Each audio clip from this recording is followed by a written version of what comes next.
یه دستگاه آسی داریم که مشکل تاچ LCD داره و میخوایم تاچ LCD رو تعویض کنیم. دستگاه رو میذاریم روی سپراتور که در پشتش گرم بشه و برمیگردیم.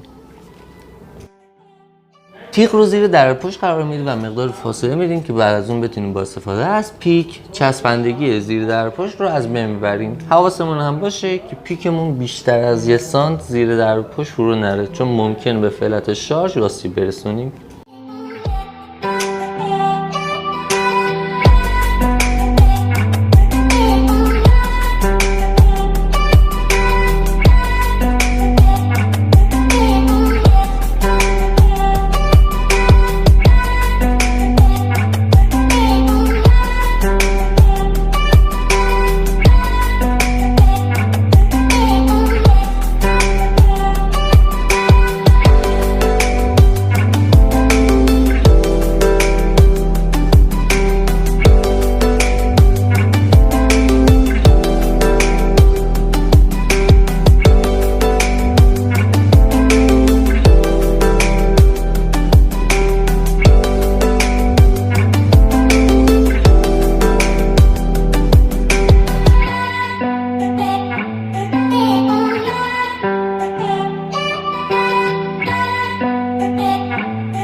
دوربین هم یه قطعه خیلی حساسه و باید مواظب باشیم که بهش فشاری نیاد.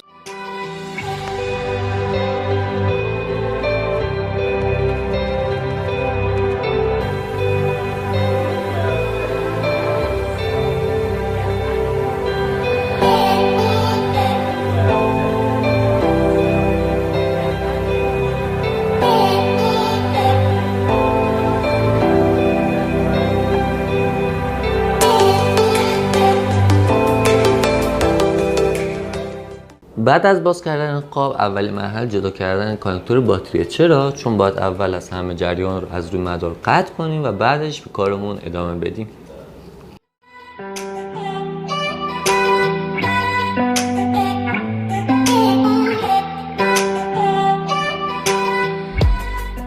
سیم‌های تقویت آنتن رو جدا می‌کنیم و بعد از اون یه دونه پیچ روی مادربرد داریم که با باز کردن اون میتونیم مادربرد رو از روی شاسی جدا کنیم.